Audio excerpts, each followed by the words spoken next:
வியாதி பரவாது, எனக்குள்ள இருக்க சுகம்தான் பரவுங்கிற எண்ணம் மனதில் இருக்கணும். கர்த்தரை நேசிக்கிறார், கிறிஸ்துவின் வல்லமை எனக்குள்ள இருக்கிறது, தேவனோட அபிஷேகம் எனக்குள்ள இருக்கிறதுன்னா நான் யாரை தொட்டாலும் யாருக்கு ஜெபித்தாலும் அவர்கள் சுகமாவார்கள் என்கிற நிச்சயம் உங்களுக்குள்ள இருக்கணும். விழுந்து போன உலகத்தில் இருக்கிறோம். வியாதி வர்றதுக்கு நீங்க ஒண்ணுமே செய்வானாம். வியாதி வர்றதும் பாவம் செய்யறது இந்த உலகத்தில் ரொம்ப எளிது. கஷ்டமா? ரொம்ப எளிது. பாவத்துக்கு டெய்லி போராடணும், யுத்தம் பண்ணிட்டே இருக்கணும். பாவ எண்ணங்கள் வரும் பொழுது, பாவ சிந்தைகள் வரும் பொழுது அதற்கு விரோதமாக கண்டினியூஸா யுத்தம் பண்ணிட்டே இருக்கணும். வேதம் சொல்லுது நெருங்கி நிற்கிற பாவம் இருக்கு. அதே போல வியாதியை மேற்கொள்ள வேண்டுமென்றால் நான் தொடர்ந்து யுத்தம் பண்ணிட்டே இருக்கணும். இல்லைன்னா கொஞ்சோன்னு விட்டா கூட சரீரத்தில் ஈஸியாக ஏறிடும். ஆவி மட்டும்தாங்க மீட்கப்பட்டிருக்கு, மனசு மீட்கப்படலை. ரசிக்கப்பட்டிருக்கீங்க, தேவனுடைய பிள்ளையா இருக்கீங்க, கெட்ட எண்ணம் வரல, கெட்ட எண்ணம் வரலையா? ஒரு ஆள் மெதுவாக நடந்து போறா, லைட்டை இடிச்சு உடனுங்கிற எண்ணம் வரல, வரலையா? எனக்கு சில நேரத்தில் வரும், லைட்டை தட்டி விட்டுருமான்னு வரும். ஆனால் அது கெட்ட எண்ணம். ஐயோ உங்களுக்கே வந்துச்சு, வருதுல்ல சில நேரத்தில்.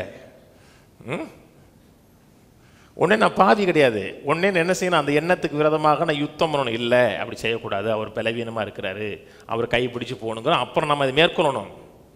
ஒரு உதாரணம் தான் சொல்கிறேங்க. 1000 எண்ணங்கள் வந்து அட்டாக் பண்ணிட்டே இருக்கும். சரீரமும் மனதும் டோட்டலாக மீட்கப்படலை. ஆவி கிரையும் கொடுத்துருக்கிறார், அதே நேரத்தில் சரீரத்துக்கும் கிரையை கொடுத்துருக்கிறார். ஒரு ஆவியினாலும் சரீரத்தினாலும் தேவனை மைமைப்படுத்துங்கன்னு இருக்கு. ஆவிக்கு கிரையம் கொடுத்திருக்கிறார், பாவத்தை, அந்த கிரயத்தை கொண்டு பாவத்தை மேற்கொள்ளுகிறோம். அதே போல சரீரத்துக்கும் கிரையம் கொடுத்திருக்கிறார்.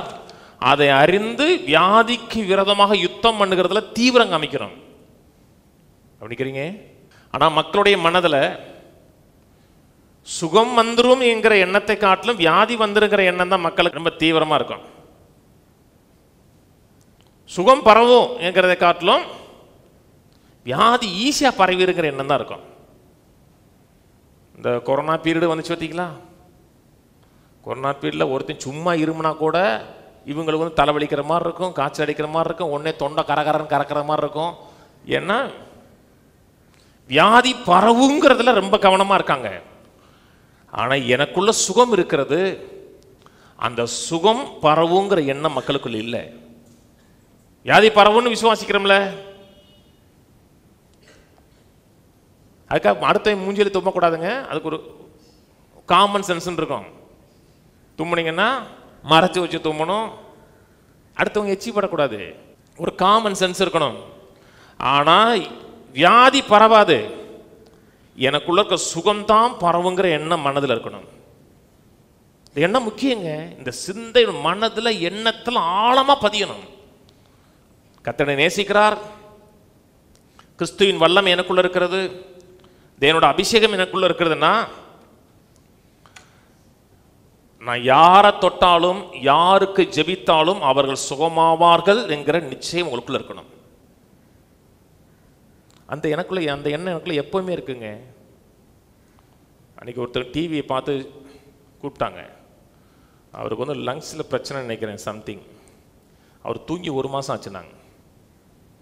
படுத்தோம்னா இருமல் வந்துடும், இருமல் வந்துச்சுன்னா தூங்க முடியாது, உட்காந்தாலும் இருமல் வரும்னாங்க.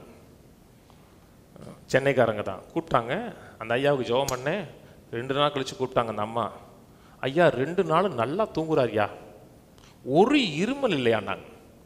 நான் அவர் சுகமாவாருங்கிற நிச்சயத்தில் தான் நான் ஜெபம் பண்ணுறேன்.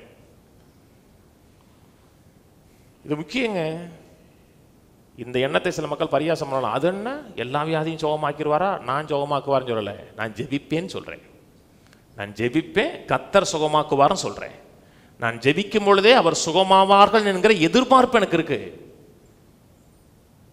நான் சொல்றது புரியுதுங்களா? இதை பரியாசம் பண்றீங்க, கேலி பண்றீங்கன்னா நாளைக்கு டாக்டர் உங்களுக்கு நாள் குறிப்பாரு. ஒரு நாளைக்கு உங்களுக்கு சொல்லலை, பரியாசம் பண்றவங்களுக்கு